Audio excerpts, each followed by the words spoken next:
whoever you are, wherever you are, whatever you're doing, and whoever you're lucky enough to be doing it to, I'm Bushka on Blitz, and I'm back with another dose of love, affection, and generic tanking joy. This is a Platoon boom video I did with MrJ_7. You might remember a recent video I ran with Pimp Daddy where we were talking about the guys from 101 AD Radiance, I think it was.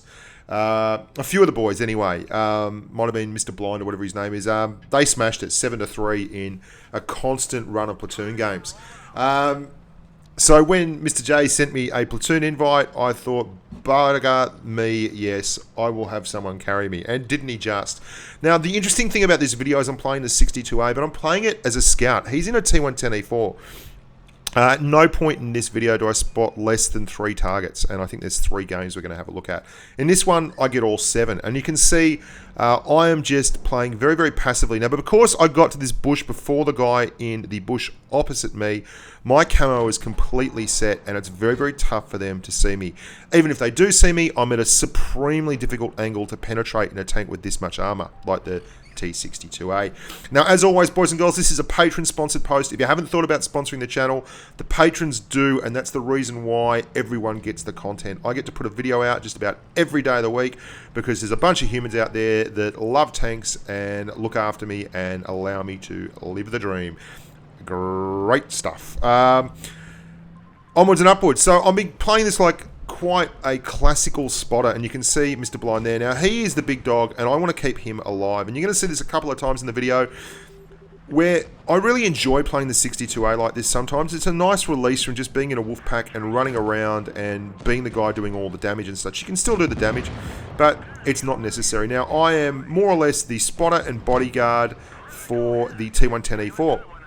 Now, I will offer no illusions up. MrJ_7, let's just call him Mr. J, is a better player than I am in my opinion, and he does a hell of a lot of good things in a tank and does a lot of damage. And he's playing one of my very, very favourite tanks too, the E4. And you can see, because there's E4s bloody everywhere, I'm going to put my tank between him and the target. Now, he does get there eventually, but he's copped one from Mr. J, and then I give him another one, and we smash him, just trying to keep him alive there, as a good platoon mate will. And while we don't do much damage in this game, you can see the style of play is really different to the style of play when I'm with an Object 140 or a Pattern or a couple of mediums where you're wolf packing and just smashing. I'm playing very much a separate role. Like, stop that guy in front of the gun of the Jagdpanzer 100, and I won't get assisted damage for it, but I certainly stopped him dead so he could just smash him. I pushed up on Mr. J, I spotted for everyone, got 7 targets spotted, 2k spotting damage, and that's how I really enjoy playing it when I've got a big dog on the same team who's running a tank like a T110E4. Now, that being the case, it's not always a situation where you can spot lots of targets. Some maps are not so open, they're quite tight, and they don't have really easy vantage points to spot. Now, Rockfield is very much changed from the first incarnation that I played it in, and it's now very much a multiple channel map, but for the most part people come up here on the Asian server anyway, to the northern end of town. It used to be more or less everyone came up to this side of the map and there was a cap down the bottom, but now you do actually get teams that go to both sides and the cap is in the middle and it never really gets capped out. You did used to have cap games in the past that occurred on quite a regular basis, in fact. And the Torch just pushed me out there and then came up and shot, and yeah, he's basically ruined my perfect camo position. So I'm pushing up here on the right. I can see that there's only 4 tanks spotted thus far, but there you go, I picked another one up. There's that 140. And we're just going to take it cool, calm, and collected because we don't know what's over there. That's only 5 tanks spotted now. So there's 2 tanks missing, and the last thing you want to do is push up and commit yourself 100% when you can't actually see the enemy. Now, interesting one. The 62A doesn't have the gun depression really to get down Funky Town with tanks like the 140. And look at the poor old Patton. Here he comes. He's going to push up. He's going to do what I might have done if I was silly and had a pushed up on the 140 on his own. He's going to push up regardless. And you can see straight away he's run into a Tort and me. That's an awful lot of DPM. The Tort can hold its own against most tanks. And MrJ_7, Mr. J is coming over here in the E4. So now they're in a situation where they've pushed up, they've committed themselves, they're half in, half out, and yeah, bit of a tough gig now for the red team because there's an awful lot of nasty coming their way. Now we miss our shots here. Very bad gun depression, so we've only got crap targets. The way to get the shots is we're going to have to roll. We're going to have to roll over, which is unfortunate, but we do that anyway. And we're going to nut this E75 first and then move on to more important targets. Although it'd be good if you aimed every once in a while, Bushka, so you didn't miss shots like that. Now, Mr. J is over on the Object 140, which I probably should have been. However, I wasn't, so I'm not. He's gone down and got away. And I've just moved over to my platoon mate, making sure he's all right. And I'm going to try and look in case that 140 comes up on him. But no time. There's a mouse here. It has to be taken care of. Straight through the drive wheel area, which is always a good place to go on the mouse. And then hug that side. Keep hitting that drive wheel area and the flat sides. We missed him that time, but we got plenty in before that. There's the E4 with the big gun, smashing hard, wanting the kill shot, and we want to make sure that we get him before the guy gets a shot into the E4, our platoon mate. So I am going hog wild on the heat there, and then we change back up to the APCR to get in the Object 140. Now, you would have seen last game where I got in the way. I'm going to do the same thing here. Just put my side of my tank in front of that 140's gun, and absolutely didn't give him a shot at my platoon mate, and that's winner chicken dinner. So that's two ways of playing the tank there. You saw we did do a lot of damage there. We got through the damage and it was all good. We did 3k, not huge amounts, but spotted tanks as well. Now, this is an interesting map, the meta now on Port Bay.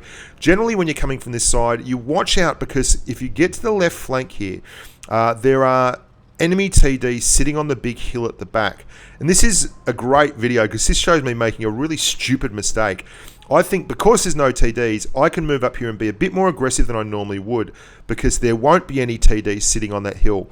Now, boys and girls, you should know that there are tanks in the game with a whole lot of alpha that aren't necessarily TDs. One of them is the E100. He's not spotted. And why, if he's not spotted and I am spotted, am I pushing out like this? Well, because every once in a while, we act like an idiot. And that's exactly what happened right there. Because the E100 can do 640 alpha. And that was really stupid. I was moving over here to spot targets and keep the rest of the team in the thing. And yeah, look, I immediately go to heat. I am filthy right now. I have made a massive error there. It cost me half my hit points. You know, it's things like that that keep you coming back to play the game. You get so upset. But we've got them in a really nice spot here. If I'm not stupid and I play sensibly and I reset my camo now, I've spotted up the lot of the enemy team. They don't really hold any secrets for us anymore. I'm going to reset my camo. I'm going to move over here. I'm going to get my shots on target. There's my number one. I've decided the M48A1 pattern is an easy one. He'll be the first one we try and clear. And we're just using this little Spitfire gun on the T62A, making sure that the guys who are over there, and we switch to heat and then miss the shot. I mean, that's the way forward. A little bit of a jerk there in the video. I don't know why that is, but that's not the... Don't adjust your screens. That's just how it is. We're moving down now to get shots into this ST1 because he's moving up towards our good buddy MrJ_7 in the T110E4. He averaged about 3.5k this run. He just... The guy's a machine of damage justice. And Radiance and he... I think it was Radiance. I'll have to go back. And it might have been... Is it Mr. Blind? They were in like a T110E4 Plat, and they spanked me and Pimp hard. And you can see here, I'm just playing very much a spoilers role. I'm on the flank. Mr. J's asked for help, and I'm certainly going to give it because the last thing we want to do is let him fall for no reason whatsoever when all we've got to do is push down. I push down, save him any hassle from this ST1 and that T54. And I'm going to cop it. I'm going to die here, but that's all right. We've done plenty of damage. We've done lots of spotting. We've really fiddled with them, and our platoon mate puts the coup de grace into the side of that IS-7. So that's a different way of actually looking at it when you're with a big TD, and it's a lovely way of playing. You can play a very sedate T62, you know, over 4k damage again, and I don't know how many we spotted there. We've spotted 5. Really let the team into the game. Another lovely game. Now, I'm going to be doing a lot of videos in the next week on the new Russian lights, the E50M, the M48A1 pattern, and the FV4202. So don't get freaked out that there's been so many videos involving particularly Russian tanks, because we're going to be doing some new tanks or some old tanks that have got new faces in the very near future. As always, if you consider sponsoring the channel, please do pop along, check out Patreon. I'd like to thank MrJ for his help in carrying me along to what was a very, very successful Platoon run. And I look forward to seeing you all out there on the battlefield, safe and sound, very, very soon. Bye for now.